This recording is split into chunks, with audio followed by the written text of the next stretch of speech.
So ngayon magte-test tayo ngayon mga idol ng starter. So pambihira na starter ito. Isa lang ang contact nito sa solenoid niya, oh. Yung kanya namang connection yung sa field coil ay nasa loob. So ayan, oh. Makikita natin na isa lang ang contact niya. So try natin kung andar ba to. Dahil bihira lang din to na ganitong starter.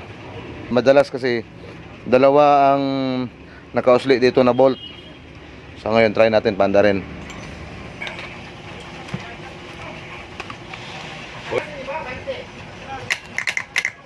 Yan, makikita sumipa, no? Sige, start. Iyon, okay.